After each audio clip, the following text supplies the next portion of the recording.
Bismillah. Assalamualaikum warahmatullahi wabarakatuh.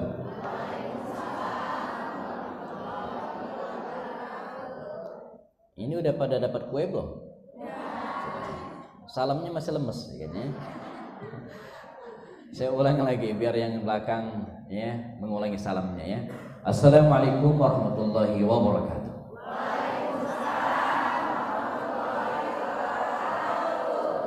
Alhamdulillahirabbil alamin wa bihi nasta'in ala umuri dunya waddin. Asyhadu an la ilaha illallah, asyhadu anna Muhammadan abduhu wa rasuluhu la nabiyya ba'dah. Allahumma salli wa sallim wa barik ala habibina wa syafi'ina wa maulana Muhammadin sallallahu alaihi wasallam wa ala alihi wa ashabi jama'in. Rabbi shrah li sadri wa yassir li amri wahlul 'uqdatam min lisani yafqahu qawli. Para ibu, para jamaah, wabil khusus para pengurus masjid, apa ini namanya? Azhar ya. Ketua DKM. Ketua DKM hadir ini? Ketua DKM-nya ada? Insyaallah. Kalau enggak hadir keterlaluannya. Alhamdulillah bisa bersilaturahim di hadapan jamaah. Saya diingatkan oleh Pak Pur, Ustadz mengisi ceramah di 9.30. Maka saya 9.22 sudah di parkiran tadi ya, alhamdulillah ya. Namun ada hadrah ya, yang kita nikmati luar biasa.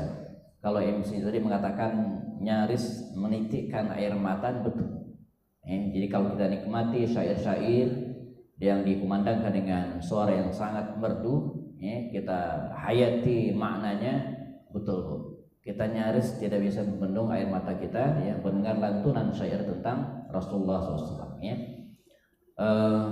Insyaallah ya, saya diberikan amanah untuk berikan mau'izah hasanah sampai jam berapa Ibu? Sampai jam 2 Bu ya. Siap Ibu sampai jam 2 siap? Emang disiapin makan siang ada? Enggak. Yang siap sampai jam 2 silakan, saya jam 11 pulang ya. Iya ya, ini adalah acara peringatan Maulid Nabi ya. Walaupun tanggalnya bukan tanggal 12 lagi. Nah, sekarang udah tanggal berapa Bu? Tanggal berapa sekarang? Ibu-ibu kalau tanggal tua lupa ya. Kalau tanggal 1, 2 ingat tuh ya. Kalau tanggal 20-an lupa biasanya ya. Nanti ingat lagi pas akhir bulan ya. Ingat lagi biasanya ya. Ya. Tentu saja peringatan Maulid Nabi ini bukan seperti sholat Idul Fitri. Kalau sholat Idul Fitri, Idul Adha harus dilaksanakan pada hari hanya. Sholat Idul Fitri dilaksanakan pada tanggal 1 Syawal, enggak boleh dilaksanakan tanggal 21 Syawal, enggak boleh. Ya. Sholat Idul Adha dilaksanakan pada tanggal 10 Zulhijjah, tidak boleh dilaksanakan pada tanggal 21 Zulhijjah, nggak boleh. Karena itu adalah ibadah mahdhah yang jelas detil urutannya. Adapun peringatan Maulid Nabi ini bagian dari al-urf, kebiasaan sebuah masyarakat. Nah karena itu ya peringatan Maulid Nabi ini tak semuanya ada di setiap negara. Kalau kita pergi ke Saudi malah dibilang bid'ah acara ini ya. Karena emang di sana nggak ada. Ya. Kalau kita pergi ke Hong Kong ada, tapi yang bikin orang Indonesia. Saya pernah diundang. Ya. Kalau kita pergi ke Malaysia atau kemudian pergi ke beberapa negara lainnya, ada sebagian dan sebagian tidak ada. Jadi peringatan Maulid Nabi ini ya, bagian dari al-urf, kebiasaan sebuah masyarakat. Yang namanya kebiasaan, tradisi, boleh kita laksanakan, boleh juga enggak. Namanya kebiasaan. Ya, tapi dengan syarat ketika kita laksanakan maka rangkaian acaranya tidak ada yang melanggar syariat. Jangan maulidan dangdutan. Ya, nah ini gak benar. Ya, maulidan tapi ada misalnya acara ritual-ritual tertentu yang tidak dibenarkan. Tapi kalau isinya baca Quran, sambutan ketua DKM, ceramah ustadz, ada sedikit hadrah yang juga alat musiknya ad-duf, sesuatu yang dibenarkan, maka tidak berlebihan, makanan juga tidak wah gitu ya, sampai dia hambur-hamburkan, enggak. Maka ini bagian dari satu hal yang mendatangkan al-ma'ruf, suatu kebaikan. Jadi acara peringatan Maulid Nabi ini ada beberapa tujuan. Saya akan menjelaskan paling tidak ada 4. Ini supaya gampang dicatat ya. Tadi di MC suruh nyatat ya. Nyatatnya boleh di kertas, boleh juga di handphone. Boleh di handphone boleh ya. Setelah itu di-share ya. Sehingga yang lain nggak usah nyatat ya. Ada 4 tujuan kita atau 4 hikmah peringatan Maulid Nabi ini supaya gampang dicatat. Pertama, kita melaksanakan peringatan Maulid Nabi dan sejenisnya, kajian-kajian sirat nabawiyah dan seterusnya. Tujuannya pertama adalah lima'rifati syakhsiyat Rasul, agar kenal Rasulullah. Tadi MC mengatakan tak kenal maka ta'aruf. Tak kenal maka tak sayang. Bagaimana mungkin kita bisa menyayangi Rasulullah kalau kata orang Betawi itu kenal aja kagak? Kenal aja enggak? Gimana mau menyayangi? Ibu-ibu sudah kenal Rasulullah? Sudah kenal? Sudah? Belum? Jujur aja Bu. Udah ya? Udah kenal Rasulullah. Karena setiap tahun kita melaksanakan peringatan Maulid Nabi. Ada kajian-kajian sirat nabawiyah. Mesti udah kenal. Nah, tujuan kita mengenal Rasulullah. Tadi MC sudah membacakan sebagian biografi saya, walaupun dilebay-lebay. Istrinya berapa Ustaz? Wah, ini nyari gara-gara namanya. Tapi saya senang kalau ibu-ibu nanya Ustaz istrinya berapa ya, senang saya. Itu kode. Emang urusan menikah lagi ini jangan dibahas di bapak-bapak. Ini urusan ibu-ibu aja. Kita terima beres saja ya. Nah jadi tadi sudah dibacakan biografi Ustaz. Nama apa lagi? Tempat tanggal lahir, apa lagi? Jadi ketahuan usia saya jadinya ya. Apa lagi Bu? Nama ayah enggak tadi ya? Jumlah anak, apa lagi biasanya? Pendidikan ya, nomor handphone enggak ya? Kita mengenal seseorang itu biasanya dimulai dari kurikulum vitae. Nah, saya pengen tahu, jangan-jangan kita yang ada di sini ya belum tahu kurikulum vitae biodata singkat Rasulullah. Saya pengen ngetes. Yang bisa jawab boleh pulang. Tapi nanti setelah acara. Coba kita tes. Nama. Siapa nama Nabi kita? Muhammad sallallahu alaihi wasallam. Tempat tanggal lahir sekarang, TTL-nya Nabi. Tempat di mana Nabi kita lahir? Mekah apa Madinah? Ibu-ibu pernah umroh? Yang belum, semoga diberangkatkan oleh Allah. Saya masih botak ini ya, karena baru turun 2 hari lalu. Ya, saya turun Jumat kemarin, Jumat siang ya, keburu Jumatan di Bogor ya. Setelah 9 hari melaksanakan umroh, nanti ada keberangkatan lagi tanggal 24 September ini, tapi ke Aqsa, ya, ke Al-Masjid Aqsa. Ada umroh lagi nanti di tanggal 16 Oktober. Nah, yang mau ikut siap-siap. Kita janjian saya tunggu di Jeddah. Bagi yang pernah haji atau umrah pasti insya Allah pernah kunjungan ke makam Rasulullah. Makam Nabi ada di Madinah. Ada di Madinah makam Rasulullah. Jadi Nabi lahir di mulai ada yang bingung gitu ya. Ya betul, Nabi lahir di Mekah Bu ya. Kalau kita keluar dari tempat sa'i, di ujung setelah toilet itu ada gedung. Gedung lama, warnanya agak krem begitu catnya. Itulah Darul Maulid, tempat Nabi lahir, yang terletak di antara Bukit Safa dan Marwah serta Jabal Abi Qubais. Tempat tanggal lahir. Lahir Nabi di Makkah. Tanggal berapa? Tanggal 12 bulan Rabiul Awal. Tahun berapa? Berapa? Bukan hewan apa? Gajah itu hewan. 571 masih. Ini enggak kompak. Tanggalnya Hijriyah, bulannya Hijriyah, tahunnya Masehi. Seperti sekarang, tanggal 18 atau sekian belas Rabiul Awal tahun 2025. Wah, ini nggak matching gitu ya, nggak pas. Tanggal 12, bulannya Rabiul Awal, masa tahunnya Masehi? Tahun berapa, Bu? Iya, itu Masehi itu ya. Kalau Ibu jawab 21 April 571 Masehi, yes, itu benar.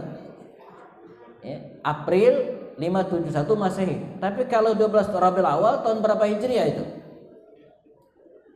Coba di searching nanti, tanya ChatGPT ya. Nah, sekarang nama orang tua Rasulullah, nama ayah. Siapa ayah Rasulullah? Abdullah. Ibunya Aminah. Kakeknya Abdul Muttalib. Neneknya nggak ada, masa orang nggak punya nenek? Ada neneknya. Ibu aja nggak tahu, bilang nggak ada. Ayah, ibu, kakek, nenek.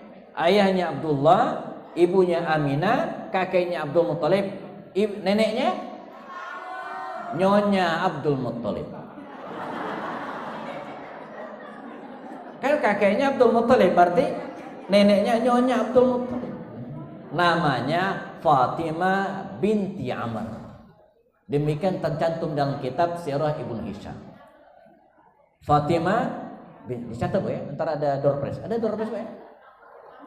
Amr, Fatimah binti Amr. Kita baru urusan neneknya udah setengah jam ini ya. Kenalan dengan Rasul. Belum kita bahas anak-anak Rasulullah. Berapakah putra-putri Rasulullah dengan Khadijah? Putra-putri Rasulullah dengan Khadijah berapa? 6 atau 7? 7 apa 6? Wah, ini berbeda pendapat ini ya. Ada 6, Bu. Kalau ditambah dengan putranya dengan Maria Al-Qibtiyah, baru 7 tuh. Tapi dengan Khadijah 6. Nah, jangan-jangan kita hari ini masih ragu nama-nama anak Rasulullah. Aisyah, ini anaknya apa istrinya? Aisyah, anak atau istri Rasulullah? Istrinya. Kalau Fatimah, anaknya. Kalau Zainab, hah? Zainab, apanya Rasulullah? Anak atau istri? Hah? Istri apa anak? Tergantung binnya. Kalau Zainab binti Rasulullah, itu anaknya. Tapi kalau Zainab binti Jahash, itu istrinya. Zainab binti Khuzaimah, itu istrinya. Zainab binti Ali, itu cucunya. Jadi Zainab itu, Bu, nama pasaran di Arab waktu itu. Sama kayak nama Neneng kalau di Bogor. Ada di setiap gang orang yang namanya Neneng ya. Atau kalau di Jawa apa Agus. Itu Agus itu di mana-mana ada gitu ya. Demikian juga Zainab. Nah, jadi poin saya apa? Tujuan kita melaksanakan Maulid ini agar kita mengenal Rasulullah. Berharap dari acara ini nanti akan ada semangat kita untuk mempelajari sejarah hidup Rasulullah. Membacanya, mendengar kajiannya. Cicit Rasulullah yang bernama Ali Zainal Abidin mengatakan, "Kaifa nu'allamu maghaziyar Rasul wa sarayahu kama nu'allamu asurata minal Quran." Dulu kata Ali Zainal Abidin, bagaimana kami diajari sejarah hidup Rasulullah, serial perangnya, serial ekspedisinya, kama nu'allamu surata minal Quran, sebagaimana kami belajar Al-Quran. Ya, jadi mereka belajar sejarah hidup Nabi itu seperti belajar Al-Quran. Penting. Nah, ini tujuan pertama, agar kita kenal Rasulullah. 1. 2. Ini udah per menit. Lama ya. Kan masih ada 3 lagi, Bu. Jadi yang pertama apa, Bu? Agar kenal Rasulullah. Semakin kita kenal Rasulullah, maka akan semakin cinta. Kan tak kenal maka tak cinta. Maka wajar kalau hari ini anak-anak kita lebih cinta, lebih mengidolakan para artis dan selebritis ketimbang Rasulullah dan para sahabat. Karena mereka kenal dengan artis. Ini cerita sedikit. Dulu di tahun 2008-2009 lah, ya, waktu saya masih aktif sebagai wartawan, saya pernah diundang oleh teman-teman untuk melaksanakan acara, mengisi acara di Puncak Megamendung. Acara tentang daurah, training. Pesertanya anak-anak SMA. 50-60 orang waktu itu. Saya diminta untuk mengisi tema tentang ma'rifatul Rasul, mengenal Rasulullah dan para sahabat. Saya lakukan semacam survei. Saya bagiin kertas ke para peserta tersebut, masing-masing 1 lembar kertas. Teman-teman, saya bilang, saya kasih waktu 5 menit. Silakan tulis nama-nama artis, nama-nama selebritis, aktor yang Anda kenal. Yang paling banyak menulis nama artis, saya kasih hadiah. Ada door prize. Mereka nulis mangan. Luar biasa. Dalam waktu 5 menit, anak-anak tadi bisa menulis 60 nama artis. Dewi Persik, Sahrul Gunawan. Siapa lagi? Hah? Siapa? Hah? Syahrini. Syahrini ya, bukan Syahroni ya. Beda itu ya. Hati-hati salah jarah ya. Jadi dalam waktu 5 menit Bu, mereka bisa menulis 60 nama artis, nama selebritis. Hafal betul-betul. Bukan hafal di luar kepala, hafal di dalam kepala. Jadi kepalanya isinya penuh dengan nama-nama artis. Hafal. Nah sekarang saya bilang, anak-anak, kertasnya tadi itu ada tulisnya. Sekarang dibalik. Nah, belakangnya kosong tuh. Saya kasih waktu 6 menit, lebih banyak. Tulis nama-nama sahabat Rasulullah. Waktunya lebih banyak, 6 menit. Nah, menit pertama masih banyak yang nunduk nulis. Menit kedua masih. Menit ketiga udah banyak begini. Menit keempat sudah melintir pulpen ya. Bingung menulis siapa lagi gitu kan. Dan pada akhirnya setelah menit ke-6, ayo siapa yang bisa menulis paling banyak? Saya Ustaz. Berapa? 16. Ya, bisa menulis. Itu belum saya koreksi. Kalau nama-nama artis nggak usah saya koreksi. Saya juga nggak paham ya. Tapi nama-nama sahabat Rasulullah mesti saya koreksi. Saya koreksi. Ternyata yang benar cuma 8. Dia menulis Umar bin Abdul Aziz, Imam Syafi'i, Hasan al-Basri. Itu bukan sahabat Nabi itu. Ya, walaupun tokoh iya, tapi bukan sahabat Rasulullah.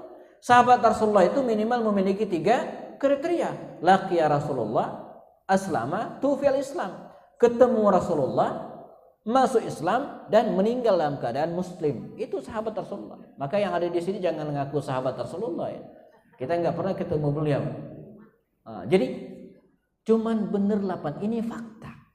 Ini realita bahwa generasi kita hari ini lebih kenal artis, lebih tahu selebritis, hafal pemain sepak bola, menjadi idola mereka. Tapi bagaimana dengan Rasulullah dan para sahabat? Siapa yang kenal dengan Suhaib Ar-Rumi? Tidak banyak yang tahu Bilal bin Rabah. Taunya Bilal bin Rabah itu muadzin Rasulullah saja. Padahal Bilal bukan hanya sebagai muadzin, dia mujahid. Sehingga makamnya hari ini ada di Damaskus, Suriah. Ya. Sebagian dari anak-anak kita yang nggak tahu siapa itu Hudzaifah ibnul Yaman. Ya. Sahibu sirri Rasulillah. Orang yang sangat mahir dalam memegang rahasia Rasulullah, intel Rasulullah. Di antara kita mungkin kaget, ada seorang sahabat namanya Julaibib. Baru dengar mungkin ya. Namanya Julaibib. Seorang sahabat Nabi yang buruk rupa tapi menikah dengan wanita yang cantik. Makanya yang buruk rupa santai saja. Dulu ada sahabat Nabi yang buruk rupa tapi wanita cantik istrinya. Tapi dengan salat ya soleh. Kalau nggak soleh ya nggak juga gitu ya. Nah jadi hari ini itu yang terjadi. Kita lebih tahu artis-artis dan selebritis ketimbang Rasulullah. Ini tugas kita. 1. Yang kedua Ibu, kita melaksanakan peringatan Maulid Nabi selain untuk mengenal Rasulullah, membaca sejarah hidupnya, membacakan biografinya dalam syair-syair tadi ya. Yang kedua adalah linajid al-masal al-a'la, agar kita bisa mendapatkan teladan. Laqad kana lakum fi Rasulillahi uswatun hasanah. Kata Allah, sungguh bagi kalian pada diri Rasul itu ada uswah, teladan. Ibu-ibu, Nabi kita itu usianya pendek. Ada yang tahu berapakah usia Rasul ketika beliau wafat? 63 tahun 4 hari. Dan demikianlah usia kita hari ini. Kata Rasul, amaru ummati baina 60 wa 70 sana. Umur umatku, ibu-ibu, rata-rata 60 sampai 70 tahun. Rata-rata. Ada yang lebih dari itu, ada, tapi dikit. 60 tahun udah meninggal. 65 udah meninggal. 69 udah meninggal. Rata-rata. Bahkan banyak yang kurang. Antara berapa? 60 sampai 70. Di sini sudah ada yang 60 tahun? Ada? Ada 60 tahun di sini? Hati-hati, Bu. Hati-hati. Ya kita nggak tahu usia ajal kan tidak pandang bulu, Bu ya. Nggak, banyak orang yang meninggal lebih dari itu. Di sini juga nggak tahu. Ya, bisa-bisa ibu duluan yang meninggal, saya belakangan bisa. Atau saya belakangan, ibu-ibu duluan bisa juga.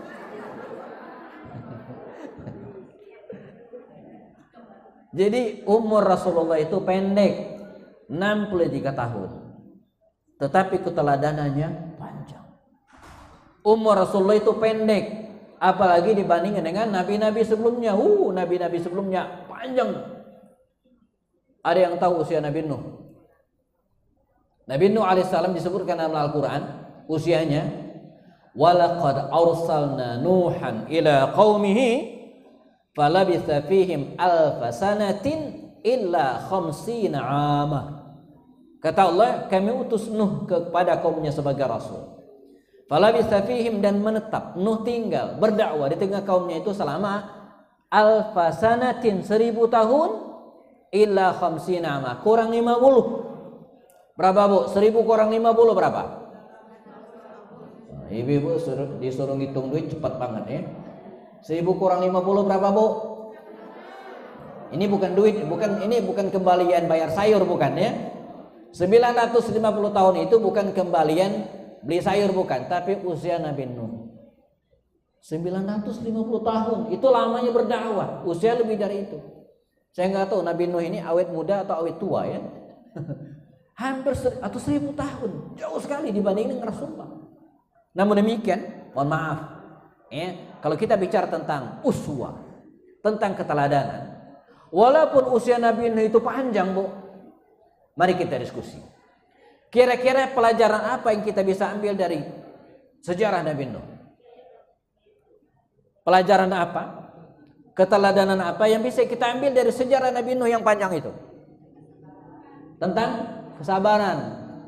Tapi kesabaran terbatas juga. Kesabaran Nabi Nuh itu terbatas, Bu. Buktinya apa? Setelah berdakwah 950 tahun, kemudian dia berdoa. Kata ustadz kami di pesantren dulu, ada doa Nabi tapi jangan dipakai. Di antaranya doa Nabi Nuh. Jadi tidak semua doa para nabi itu, Bu, bisa kita pakai. Doa Nabi Adam bisa kita pakai. Rabbana zalamna anfusana wa illam taghfir lana wa tarhamna lanakunanna minal khasirin. Bisa kita pakai. Doa Nabi Ibrahim bisa kita pakai. Rabbi ja'alni muqimas shalah wa min dzurriyyati, bisa. Ya. Doa Nabi Zakaria, Rabbi habli minas sholihin, bisa. Tapi doa Nabi Nuh jangan dipakai. Apa doa Nabi Nuh? Dalam surat Nuh pada ayat-ayat terakhir Allah menyebutkan, Nabi Nuh mengatakan, wa qala Nuhun Rabbi la tazar 'alal ardi minal kafirina dayyara innaka in tazarhum yudillu 'ibadaka wa la yaridu ila fajirun kafar. Ya Allah, kata Nuh, Rabbi, jangan sisakan di muka bumi ini satu rumah pun orang kafir, habisnya semua. Kesel Nabi Nuh ya, kesabarannya habis. Innaka in tazarhum, kalau engkau sisakan satu rumah, maka dia akan menyebabkan orang kafir dan tidak akan melahirkan kecuali orang yang fajir. Jadi itu doa Nabi Nuh. Habis kesabaran, maka dikabulkan doanya, habis semua itu. Dilanda banjir dan yang selamat cuma yang berada di kapal lautnya. Jadi kalau bicara tentang kesabaran, kesabaran Nabi Nuh ada batasnya. Tapi kesabaran Rasulullah tidak ada batasnya. Ketika dia pulang dari Taif, dilempari batu oleh anak-anak kecil, berdarah kakinya, datang malaikat di Kordol Manazil.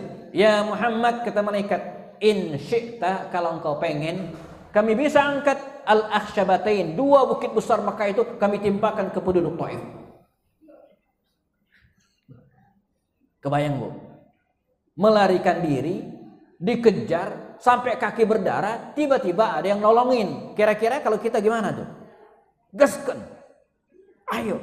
Itu kita. Nabi enggak. Nabi penuh dengan kesabaran. Kalau Nabi Muhammad penuh dengan kesabaran. Kalau Nabi Nuh tadi minta kepada Allah agar orang kafir dihancurin semua, Nabi enggak. Jangan. Karena bisa jadi mereka kafir hari ini, tapi anak-anaknya lahir dalam keadaan soleh dan terbukti kemudian. Sekian belas kemudian terjadi perang Qadisiyah melawan Persia. Di antara anak-anak, tentara-tentara yang tangguh, yang berani melawan pasukan musuh adalah anak-anak Taif yang dulu kafir, masih kecil melempar Nabi dengan batu. Hari itu mereka sudah dewasa menjadi tentara Islam. Jadi Nabi Nuh panjang usianya, tapi keteladanan apa yang bisa kita pakai? Kesabaran. Cara mendidik anak. Kita pengen belajar mendidik anak kepada Nabi Nuh, bisa nggak? Ya bisa. Nabi Nuh gagal mendidik anaknya. Dia punya anak 4 dan 1 meninggal Kan'an.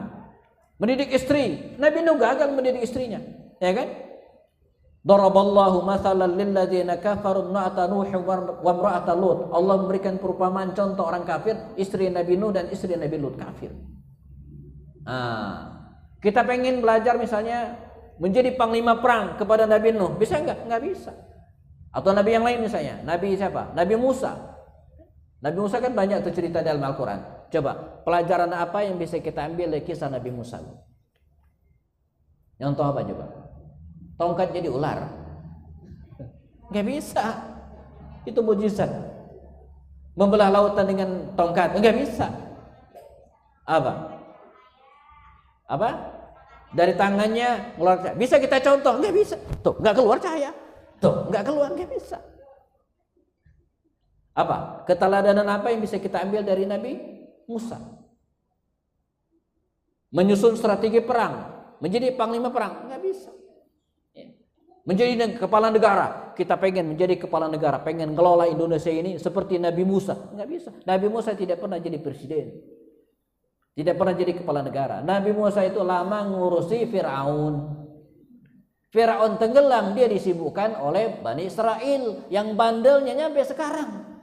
Bani Israel itu suka berkhianat, bukan hanya mengkhianati teman-temannya sendiri, musuhnya, bahkan Nabi dan Rasul mereka khianati. Sampai hari ini Bani Israel repot Nabi Musa. Bahkan ketika Nabi Musa diperintahkan Allah untuk masuk ke Baitul Maqdis, udkhuluha bisalamin, ayo Musa, kata Allah, ajak umatmu masuk ke Baitul Maqdis, masuk. Kata kaumnya, inna lan nadkhulaha abada, kami enggak akan masuk. Kenapa? Fa inna fiha qauman jabbarin. Di dalamnya ada orang-orang beringas, orang-orang galak, penakut Bani Israel itu. Pusing Nabi Musa, bagaimana caranya ngajak orang-orang penakut seperti ini? Sehingga sampai akhir hayatnya Musa tidak berhasil masuk ke Baitul Maqdis. Bani Israel baru bisa masuk ke Baitul Maqdis kapan? Setelah Musa meninggal, dipimpin oleh Nabi Yusha bin Nun. Jadi Musa ceritanya banyak, tapi keteladanannya sedikit. Nabi siapa lagi? Nabi Isa. Saya bulan apa ya? Bulan Mei kalau tidak salah dulu pernah diminta oleh Masjid Raya Taman Yasmin Bogor untuk mengisi kajian subuh. Ustadz, mohon luangkan waktu subuh lusa, kami libur, bertepatan dengan kenaikan Isa Al-Masih. Ustadz isi kajian subuh, temanya tentang meneladani Nabi Isa. Saya siapkan materi, disiapkan fokus. Pusing saya. Pelajaran apa yang bisa kita ambil dari Nabi Isa ini? Bahkan sejarah hidupnya saja tidak lengkap. Nabi Isa itu ceritakan dari lahir sampai usia 13 tahun. Dari 13 sampai 30 tahun nggak ada ceritanya Nabi Isa, nggak ada riwayatnya, nggak ada keterangannya. Dia muncul lagi pada usia 30 tahun ke atas. Nah, sulit kita mencari keteladanan dari Nabi Isa. Kita pengen belajar Nabi Isa misalnya bagaimana mendidik anak-anak, bisa nggak? Ada nggak cerita bagaimana Nabi Isa mendidik anak? Nggak ada, Bu. Bahkan Nabi Isa menikah aja belum tentu benar. Walaupun ada yang mengatakan Nabi Isa itu poligami katanya kan. Tapi siapa nama istrinya? Anak-anaknya nggak disebutkan. Apakah Nabi Isa pernah berbisnis? Nggak pernah, nggak ada ceritanya. Nabi Isa paling menggembalakan kambing dan ngobatin orang yang terluka atau sakit atau menghidupkan orang yang mati. Sulit. Itu para nabi yang lain. Tapi Rasulullah usianya pendek tapi keteladanannya banyak. Kita nyontoh apa aja, Bu, ada dalam diri Nabi itu. Kita pengen jadi orang kaya, Nabi kaya. Ibu-ibu tahu berapa mahar yang diberikan oleh Rasulullah kepada istrinya Khadijah?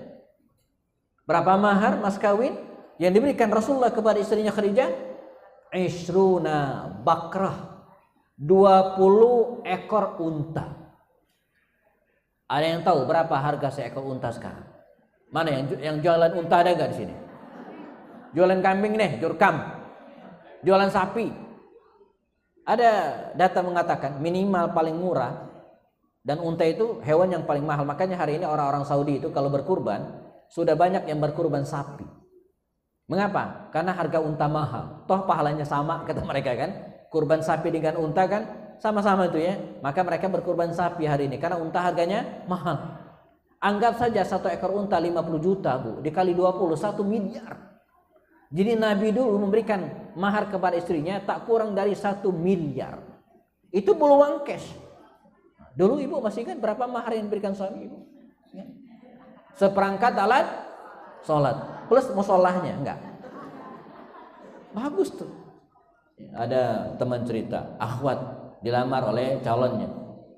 Kata akhwatnya, "Bang, saya mau menerima lamaran abang, tapi ada maharnya." "Apa?" "Seperangkat alat sholat plus musolahnya." Pusing nih yang calonnya ya. Waduh katanya kan, seperangkat alat sholat sih oke, tapi musolahnya ini gimana caranya ya? Nah untungnya yang laki-lakinya ini cerdas.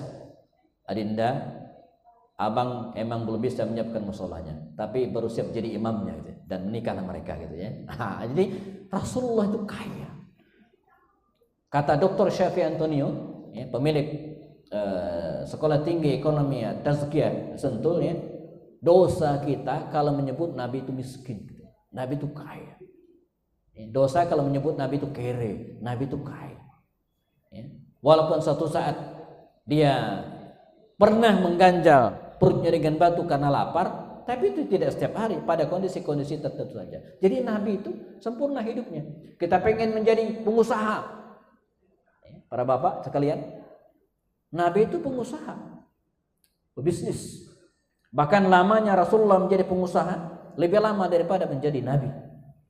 Nabi menggeluti dunia bisnis dari usia 12 tahun sampai usia 37 tahun, 25 tahun namanya.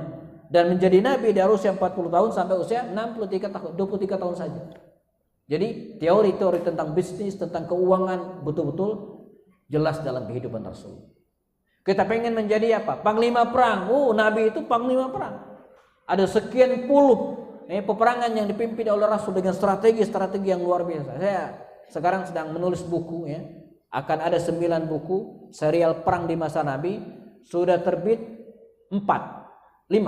Perang Badar, perang Uhud, perang Khandaq, perjanjian Hudaybiyah, dan perang Khaybar.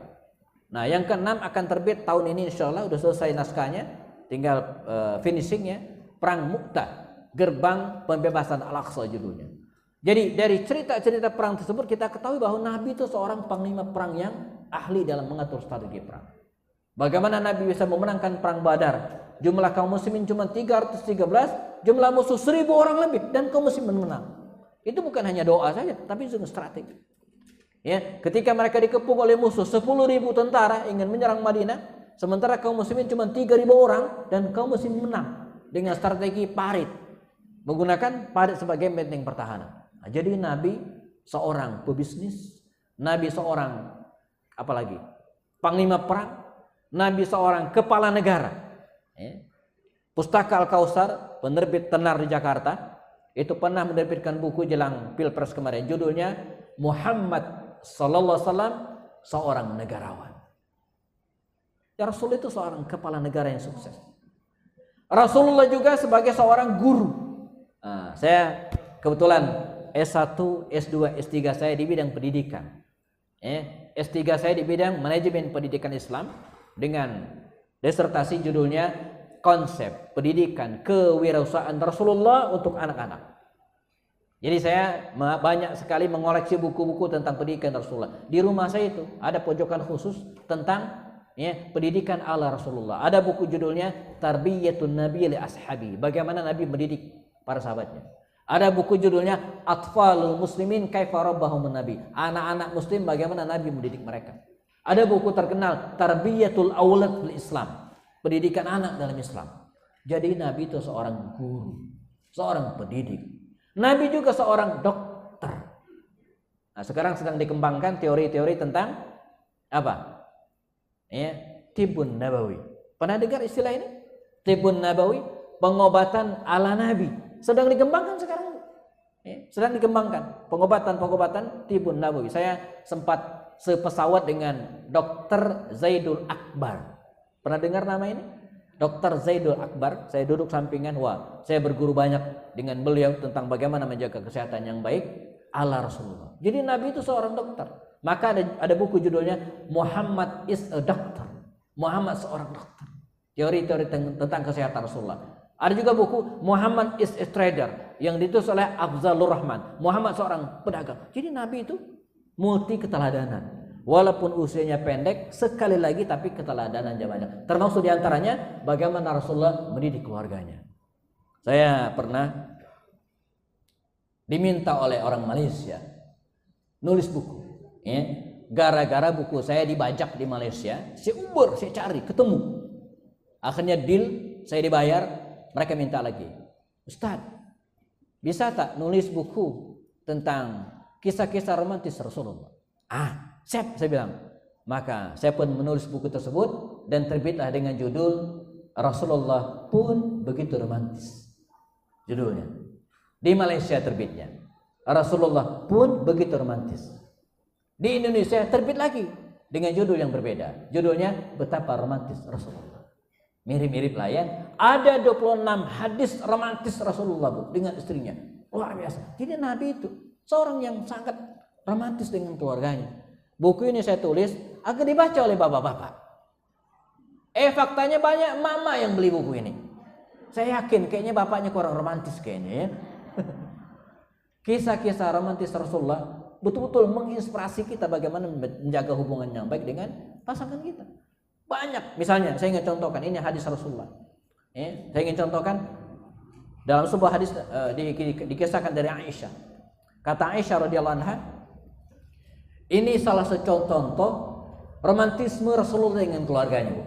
Kata Rasulullah SAW, kuntu ashrabu. Saya contohkan. Kata Aisyah, satu saat kata Aisyah, kuntu ashrabu, saya minum. Ini bukanya susah amat nih. Mesti pakai golok nih kayak bukanya nih. Ya. Kata, saya ingin mencontohkan hadis dari Aisyah. Karena dalam teori belajar yang paling bagus itu dengan teori qudwah. Ngasih contoh, insya Allah akan ingat selalu kalau dikasih contoh. Kata Aisyah, saya menceritakan Bu ya, kata Aisyah. Kata Aisyah, satu saat saya minum. Aisyah minum. Aisyah minum.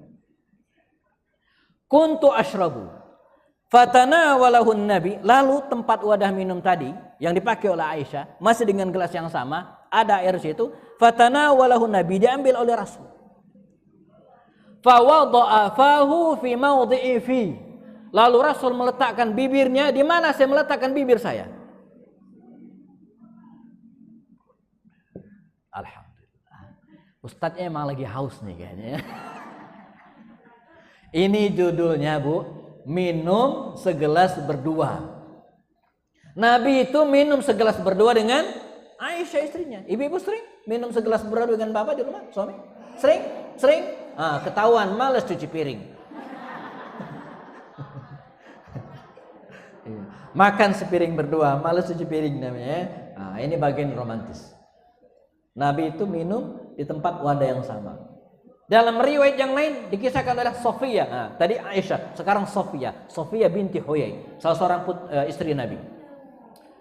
Rasulullah itu dikisahkan kalau beliau bepergian jauh. Nabi kalau bepergian jauh selalu bawa istri. Bu, nanti pulang kasih tahu suami. Kata Ustadz Happy Andi, Rasulullah itu kalau pergi luar kota bawa istri. Kasih tahu Bu ya, nanti ke suaminya. Kata Ustadz Happy Andi, Nabi itu kalau pergi luar kota bawa istri. Istrinya ikut. Karena istri Nabi lebih dari satu, maka diundi. Ini ibu istrinya ibu doang, nggak usah diundi. Diundi apa yang diundi? Ikut nggak ikut gitu ya. Nah hari itu yang mendapatkan kemuliaan untuk ikut bersama Rasul adalah Sofia binti Huyai. Maka keluarlah Sofia. Nabi menyiapkan kendaraannya, unta Nabi gede, besar putih tinggi, unta Rasulullah. Namanya Al-Qaswa. Jadi Nabi menamakan hewan-hewan ternaknya itu ya dengan nama Al-Qaswa, unta besar. Sofia binti Huyai pengen naik ke atas unta tersebut tapi sulit karena besar. Apa yang dilakukan Rasulullah? Nabi jamaah berdiri lalu menyodorkan lututnya begini. Dan mempersilakan Sofia untuk naik ke atas lutut tersebut dan Nabi memegang tangan Sofia. Betapa romantis Rasulullah. Ini kayak foto prawedding. Berpegangan tangan, bertelekan di kaki. Ini judulnya, saya kasih judul di buku saya, membantu istri naik kendaraan. Nah, kalau tadi apa? Minum segelas berdua. Kalau sekarang membantu istri naik kendaraan.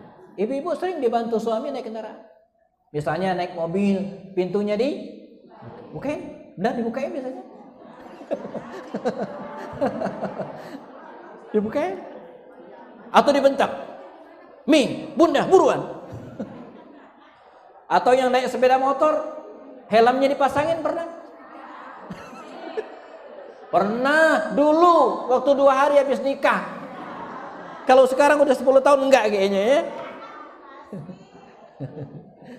Dulu ya baru sebulan akad nikah baru tuh ya naik mobil dibukain ya, naik motor dipasangin helmnya, di pelan-pelan jalannya. Itu dulu pas sebulan nikah.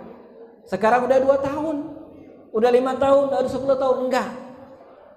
Jadi Rasulullah itu sangat dekat romantis. Itu dengan siapa? Dengan istrinya. Dengan anak-anak juga demikian. Rasulullah itu Pak, Bapak sekalian, sangat dekat dengan anak-anak. Pernah Nabi didatangi seorang laki-laki, punya anak 10. Kalah saya cuma 5 Bu. Ini orang 10 anaknya. Tapi dikisahkan laki-laki ini nggak pernah mencium anaknya. Tidak pernah menggendong anaknya. Nabi murka, marah besar. Dan kemudian keluarlah hadis yang terkenal. Irhamu man fil ardi yarhamukum man fis sama. Ya, sayangilah yang di bumi maka yang di langit akan menyayangimu. Bahkan Umar bin Khattab, ini kisah menarik. Umar bin Khattab itu satu saat pengen mengangkat seorang laki-laki sebagai kepala daerah. Sebagai gubernur begitulah. Dulu gubernur ditunjuk langsung oleh khalifah. Kalau sekarang gubernur melalui pilkadal. Pemilihan kepala daerah langsung. Ya. Nah, ketika laki-laki ini akan diangkat oleh Umar bin Khattab menjadi kepala daerah, ngobrol, bicara tentang hal-hal serius. Ketika Umar bin Khattab sedang bicara dengan laki-laki ini, calon gubernur ini, tiba-tiba anak-anak kecil lari, teriak, ketawa. Laki-laki ini khawatir. Dia tahu Umar ini galak. Wah, ini anak-anak habis nih, tepeleng satu-satu begitu kira-kira ya. Ujar laki-laki dalam hati, dia menduga begitu, tapi ternyata tidak. Umar malah berdiri menangkap ya, mengambil salah seorang anak kecil tersebut, dipegang oleh Umar dan kemudian dia pangku. Dicium oleh Umar kepalanya. Laki-laki ini heran, ya Umar, apakah Anda sering melakukan hal ini? Menggendong anak kecil, memangku anak kecil, mencium anak kecil, menyuapin mereka. Kata Umar apa? Bala, betul. Hakadza alamun Rasul. Begini Rasul mengajarkan kami, menunjukkan kasih sayang kepada anak-anak. Bukan dengan wajah yang murka, marah enggak. Bahkan saya pernah meneliti Bu ya. Ini pelajaran bagi kita para ayah juga ya. Ada 4 titik ya, minimal yang harus rajin-rajin kita sentuh dalam diri anak tersebut. Ketika mereka usia masih balita, masih kecil. Ada 4 titik. Pertama, muqaddamat ras. Apa ini Bu? Ubun-ubun.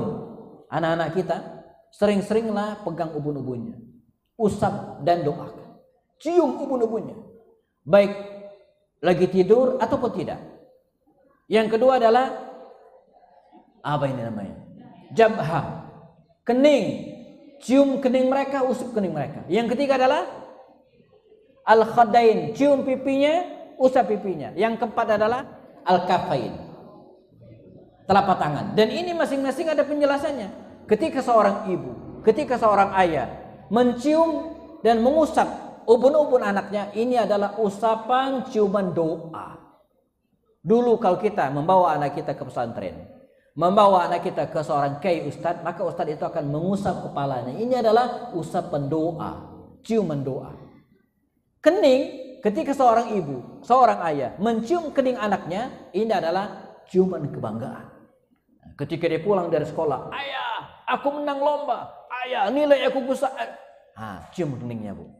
Ini adalah ciuman kebanggaan. Walaupun kita tidak bicara, maka di dalam hati kita mengatakan, nak, saya bangga kepadamu.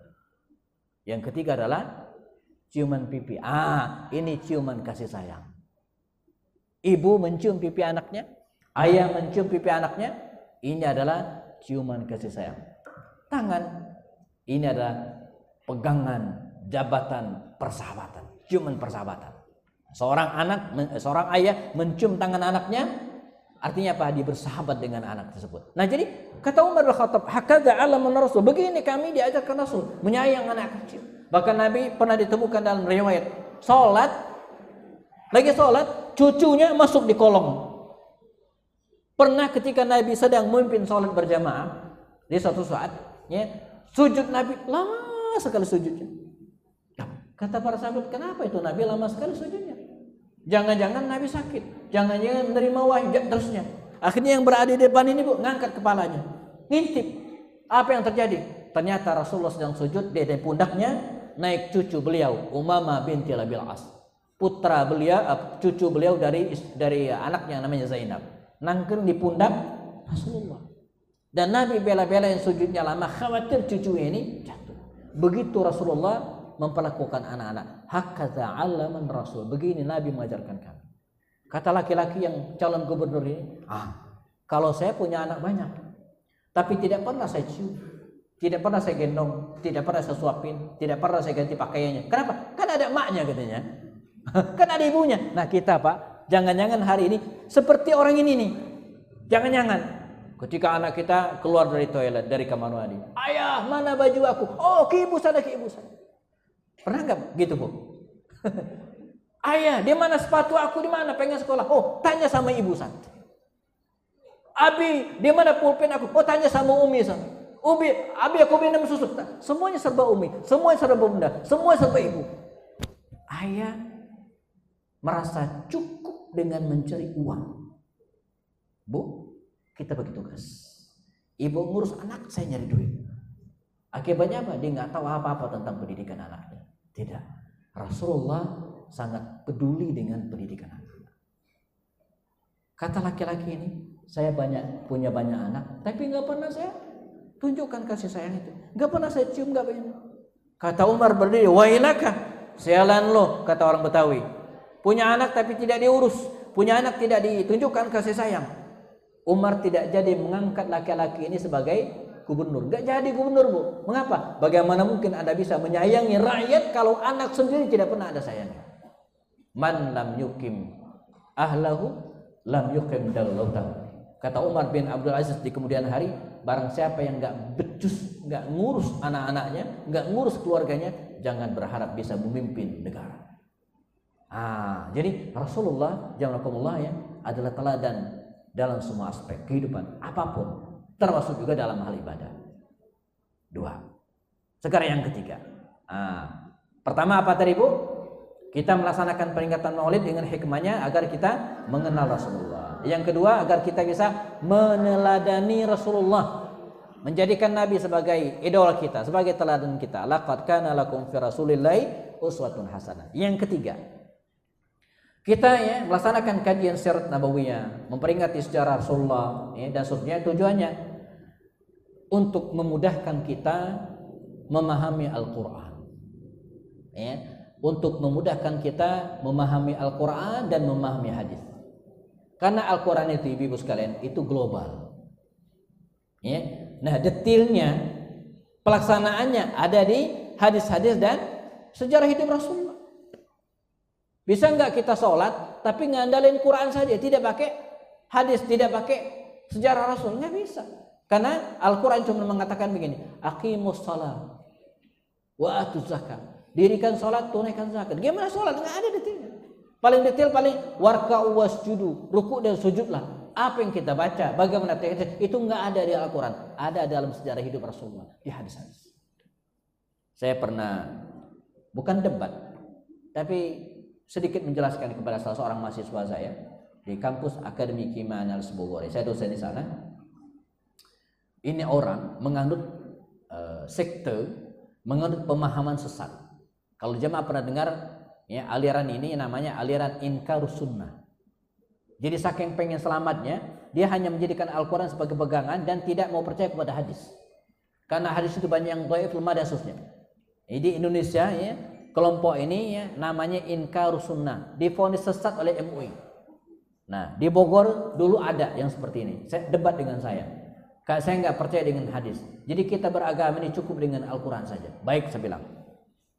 Ente bisa nggak melaksanakan sholat jenazah dengan Al-Quran saja, tanpa bantuan hadis dan sirat nabawiyah? Nggak bisa. Baca dari Al-Baqarah sampai An-Nas, Bu, Al-Fatihah lagi, nggak ada tata cara pelaksanaan sholat jenazah. Nggak ada. Itu dijelaskan dalam hadis dan sirat nabawiyah. Nggak ada. Kita pengen haji, Al-Quran mengatakan wal yatawafu bil baitil atiq, hendaklah kalian tawaf di Ka'bah. Nah, berapa kali tawafnya? Bagaimana tata cara? Nggak ada di Al-Quran. Semua itu ada dalam hadis, ada dalam sirah nabawiyah. Bagaimana azan? Nggak ada di Al-Quran. Itu ada dalam sirah nabawiyah. Ini diajarkan oleh Rasulullah dan para sahabat kepada Bilal bin Rabah, dan Bilal pun jadi muazzin. Di Al-Quran nggak ada itu.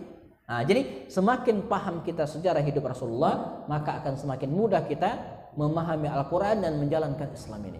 Al-Quran, sirah, hadis itu satu paket, tidak bisa dipisahkan antara satu dengan yang lainnya. Ya, sehingga ulama dulu ya, ketika menafsirkan Al-Quran, menjelaskan Al-Quran, itu selalu dibarengi dengan sirah, dengan kisah-kisah.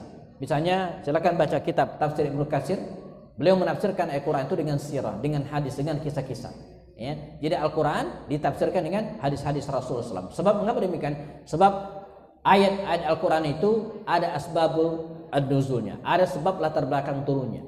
Ya, hadis itu ada asbab al-wurudnya, ada latar belakang kenapa hadis itu turun. Dan itu patokan kita untuk mempelajari hadis-hadis Rasul dan Al-Quran. Ya. Kemudian yang terakhir, jamaah, mengapa kita mempelajari sejarah hidup Rasulullah SAW dan melaksanakan peringatan Maulid Nabi seperti ini? Agar kita yakin, menambah keyakinan kita bahwa Islam ya, adalah agama yang bisa dilaksanakan.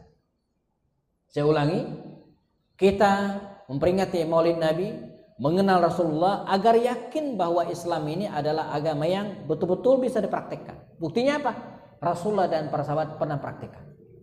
Hari ini berkembang pemikiran-pemikiran yang nyeleneh. Kemarin ada podcast dan kemudian saya bantah di Instagram saya juga. Katanya gini, Al-Quran itu hari ini sudah tidak bisa dipakai lagi. Cuman bisa dipakai 30%. Jadi dibilang Al-Quran itu sudah tidak up to date. Sudah kadaluarsa. Nah, ini kan konyol.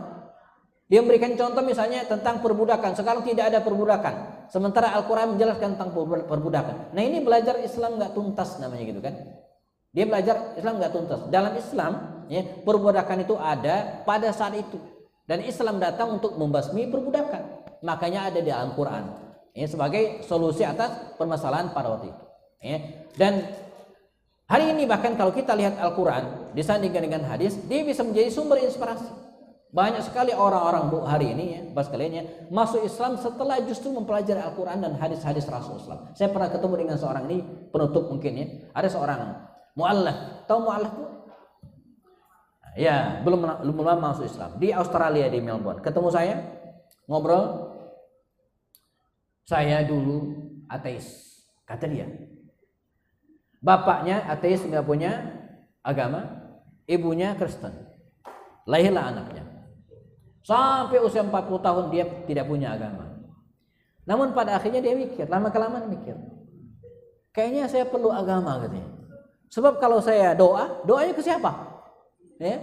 Maka dia melakukan penelitian, penjelajahan intelektual, mencari agama apa yang kira-kira cocok untuk dirinya. Maka dipelajari agama ibunya Kristen, pelajari. Bahkan sempat baptis. Banyak ganjalan-ganjalan, hal-hal yang tidak sesuai dengan nuraini dan kajian ilmiahnya. Dipindah ke agama lain, pindah-pindah. Hampir semua agama yang ada di Melbourne, Australia dipelajari semua. Satu yang belum, Islam. Kata temannya, Yosef, namanya Yosef. Anda sudah pelajari semua agama dan keyakinan di Melbourne, Australia ini, kecuali Islam. Iya. Kenapa Anda tidak pelajari Islam?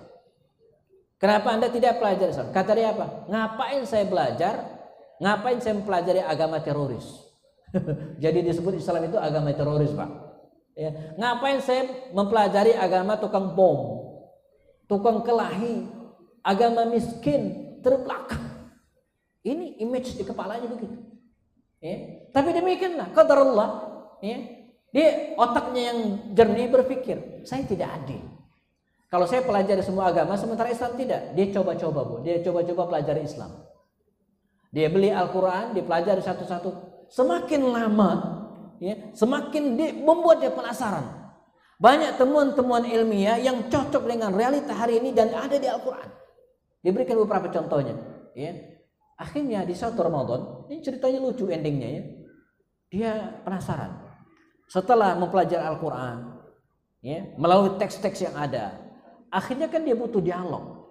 Dia butuh orang untuk mengkonfirmasi apa yang dia baca, kan begitu? Ke siapa? Ke ustadz. Ustadz di mana? Di masjid. Maka datanglah dia ke sebuah Islamic Center di Melbourne, Australia, untuk ketemu ustadz. Pengen ngobrol, pengen mengkonfirmasi, bertanya. Waktu itu ba'da maghrib datang dia. Dihadang oleh satpam. Mau kemana? Saya pengen ketemu ustaz. Kata yang jaga ini, nggak bisa. Ya. Kami lagi sholat. Maghrib lanjut isya lanjut tarawih. Ditungguin, Bu. Ditungguin sampai selesai tarawih, baru kemudian diizinkan ketemu ustaz. Dia masuk ke masjid, masuk. Dan dia lupa buka sepatu. Dikira masuk gereja kali gitu ya. Dia masuk, tetap dengan pakaian sepatunya. Orang-orang pada melotot ngeliatin gitu kan. Dia mulai gemetar. Dicerita, gemetaran. Saya gemetaran di dalam masjid waktu itu. Kenapa? Saya baru nyadar, saya berada di tengah-tengah orang Islam yang dikenal dengan tukang bunuh, tukang bom, barbar. Wah, ini mati saya kayak gitu kan. Dia mengira dirinya, wah, ini malam terakhir saya gitu kan. Saya berada dalam komunitas orang-orang tukang bunuh, tukang bom. Dia image-nya di Palestina, ya, di Suriah, itu yang dia di kepalanya gitu kan. Tapi ternyata tidak. Dibawa masuk ke dalam ruangan ustaz. Sampai di situ diajak duduk, dikasih minuman, dan terkenanglah dalam memorinya. Saya, katanya, tidak pernah mendapatkan jamuan lebih istimewa dibanding pada malam hari itu. Malam hari itu saya mendapatkan jamuan yang luar biasa istimewa. Ada teh manis, kue bejibun. Dia nggak tahu itu sisa buka puasa tadi.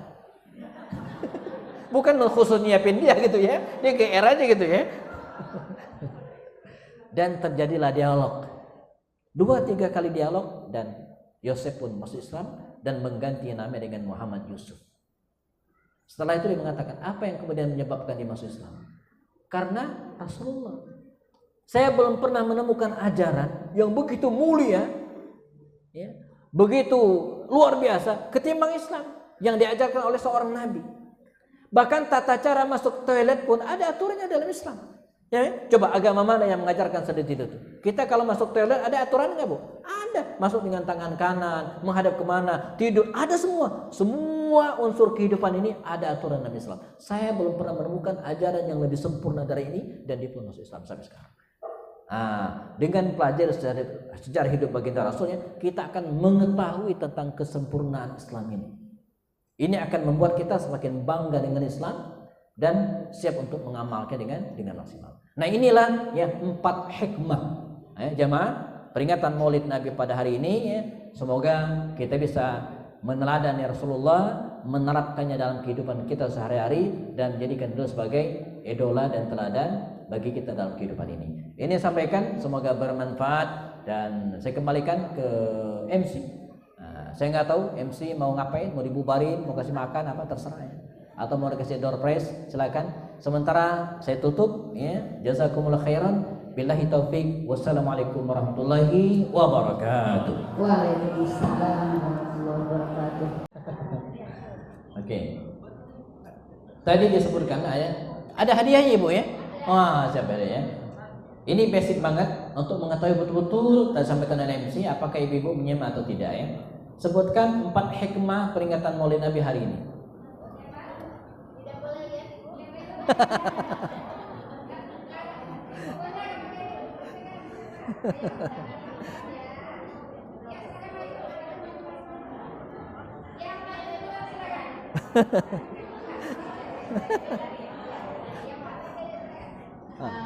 Assalamualaikum warahmatullahi wabarakatuh. Waalaikumsalam. Pertama,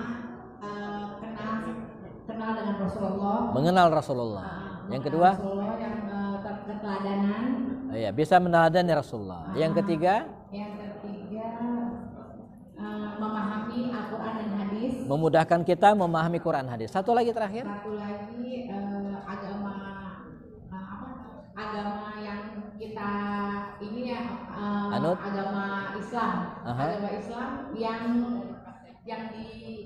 Ajarkan.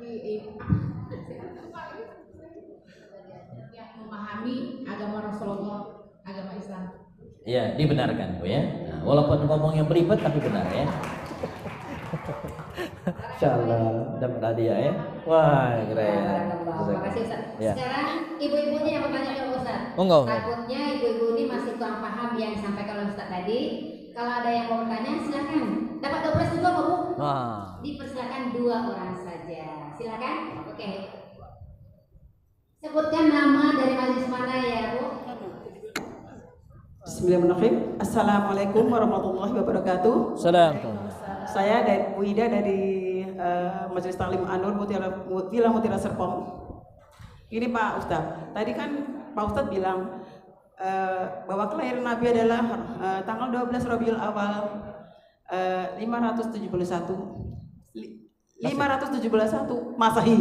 Yang saya tanyakan kira-kira kelahiran Nabi hijrahnya tahun berapa? Makasih. Assalamualaikum warahmatullahi wabarakatuh. Tadi saya niatkan untuk PR ibu-ibu ya, tapi ditanyakan akhirnya ya. Oke, bismillah. Ya, pertama ya tanggal 12 Rabiul Awal itu juga bukan tanggal yang fix sebenarnya ya. Karena tidak ada hadis satupun yang menjelaskan Nabi lahir tanggal 12. Itu adalah hitungan para ilmuwan ya, ahlul falak ya, yang kemudian menetapkan tanggal 12. Ini riwayat paling masyhur. Bahkan kalau ibu sekalian baca buku Safi Rahman Al-Mubaghfuri, beliau cenderung mentarjih Nabi itu lahir tanggal 9 Rabiul Awal. Karena tanggal 9 itulah bertepatan dengan hari Senin. Kalau tanggal 12 bukan hari Senin ya. Dan Nabi clear hari Senin lahirnya, ada hadisnya. Jadi kata Rasul, kata para sahabat, "Ya Rasulullah, apa hikmahnya kita berpuasa di hari Senin?" Kata Nabi apa? "Dzalika yaumun wulidtu fihi." Itu hari saya dilahirkan. Jadi Nabi itu lahir hari Senin. Adapun tanggalnya diperkirakan antara tanggal 9 atau tanggal 12. Tahun berapa Hijriah? Ya.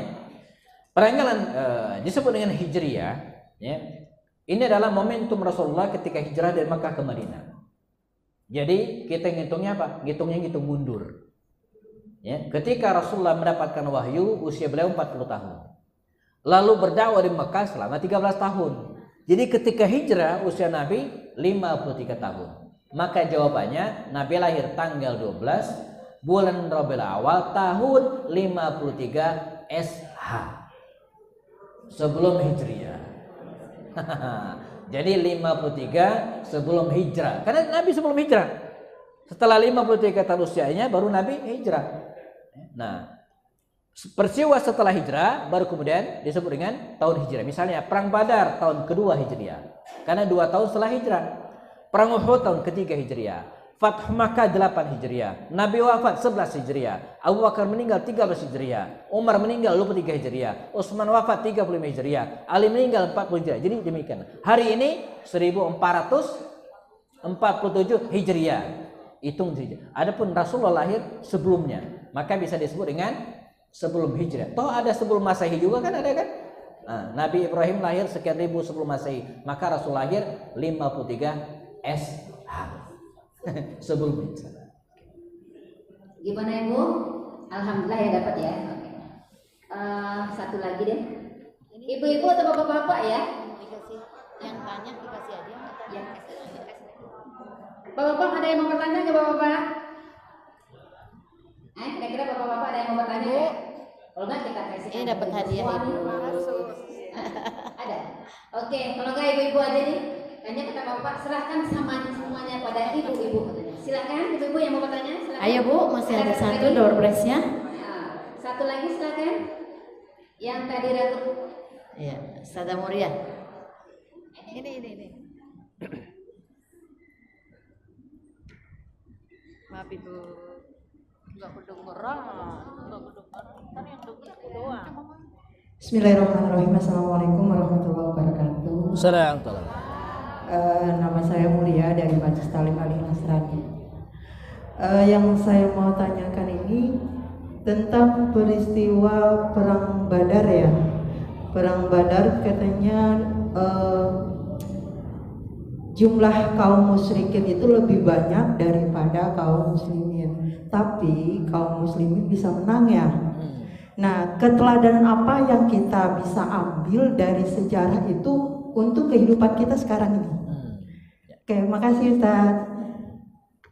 Assalamualaikum warahmatullahi wabarakatuh. Pertanyaan menarik ya tentang perang Badar. Saya pernah nulis buku khusus tentang ini ya, ada 300 halaman, judulnya Manajemen Kemenangan. Ya, belajar dari perang Badar. Hikmahnya banyak sekali. Di antaranya yang saya ingat misalnya bahwa kemenangan baginda Rasul pada saat itu yang jumlah kaum muslimin cuma 313, sementara kafir Quraisy waktu itu ya 1000 lebih. Awalnya 1100, membelot beberapa jadi sekitar tinggal 1000-an. Dan kemenangan tersebut ya bisa diraih dengan dua hal. Ini pelajaran kita hari ini. Pertama apa? Dengan ikhtiar. Ya, ikhtiar yang maksimal. Nabi meletakkan pasukannya diusulkan oleh Khabbab bin Munzir. Ya, jadi Nabi meletakkan pasukan di satu tempat. Kata Khabbab bin Munzir Al-Ansari, "Ya Rasulullah, apakah penempatan pasukan ini atas wahyu Allah atau strategi?" Kata Rasul, "Strategi saya." Nah, saya usul pindahkan ke dekat sumur Badar. Maka dipindahkan. Dan Nabi mengatur sedemikian rupa pasukannya, ikhtiar semaksimal mungkin. Jadi keberhasilan itu hikmahnya apa? Harus melalui ikhtiar. Saya suka sampaikan ke anak-anak mahasiswa, kalau pengen berhasil harus usaha.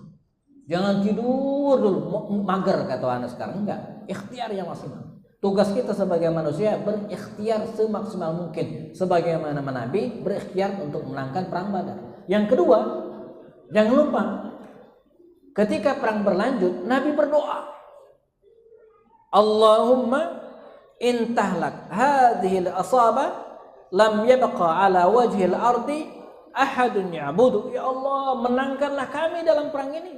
Kalau kami kalah dalam perang ini, siapa yang akan menyembahmu? Intinya apa? Nabi berdoa. Nah, kita juga dalam kehidupan hari juga demikian. Ikhtiar, tapi jangan lupakan Allah. Sehingga apa? Kalau sesuatu kita berhasil dengan ikhtiar, doa kepada Allah, melibatkan Allah, tawakal kepada Allah. Kalau kita berhasil, kita akan bersyukur. Dan kalau kita gagal, kita akan sabar. Tapi sebaliknya Bu, kalau kita ikhtiar doang, lupa dengan Allah, apa yang kemudian terjadi? Kalau berhasil kita akan sombong, kayak Qarun tuh. Ya. Ketika Musa mendatangi Qarun, meminta uang zakat dan sedekah, apa kata Qarun? Ini bukan uang Allah, ini uang saya. Ini hasil bisnis saya. Nah, akibatnya karena apa? Karena dia tidak melibatkan Allah dalam usahanya. Nah, jadi orang yang tidak melibatkan Allah dalam usahanya, apapun ikhtiarnya, kalau dia berhasil maka dia akan sombong. Kalau gagal maka dia akan stres. Nah, maka dalam kehidupan ini dua hal itu harus digabungkan. Ikhtiar maksimal, semaksimal yang bisa kita lakukan. Ya, setelah itu ingat, jangan lupa libatkan Allah dalam doa-doa kita, dalam zikir-zikir kita. Agar apa? Tadi, kalau kita berhasil, ini bagian dari pertolongan Allah yang harus kita syukuri. Kalau gagal, memang takdir Allah, kita harus sabar. Nah, ini yang terjadi dalam perang. Banyak kisah-kisah yang perang Badar. Kisah yang lain misalnya bagaimana kecintaan para sahabat kepada Rasulullah pada saat itu. Mereka berjibaku membela Rasulullah dengan semangat jihad yang luar biasa ya. Kemudian bagaimana Rasulullah memanajemen kemenangan ketika mereka menang, itu kan? Sebab sebuah kemenangan, sebuah keberhasilan kalau tidak diwaspadai dia bisa menjadi awal kehancuran. Orang kalau berhasil sombong, tidak lama bisa bangkrut. Rasulullah ketika menang di manage demikian rupa oleh Rasulullah ya, sehingga mereka tidak rebutan harta, rampasan perang, dirapikan barisannya. Maka terkait dengan perang Badar itu Allah menurunkan surat Al-Anfal. Ya, di antara isi surat Al-Anfal itu bicara tentang karakter seorang mukmin. Innamal mu'minuna, kata Allah dalam Al-Qur'an, di antaranya apa? Wa idza dzukirallah wajilat qulubuhum. Ketika disebutkan kata Allah maka hatinya bergetar. Nah, demikian dalam perang Badar tersebutnya Allah memberikan bantuan kepada mereka, pertolongan kepada mereka berupa turunnya hujan, malaikat, ikhtiar yang maksimal dan sertakan Allah. Nah, segera itu ya. Wallahu a'lam.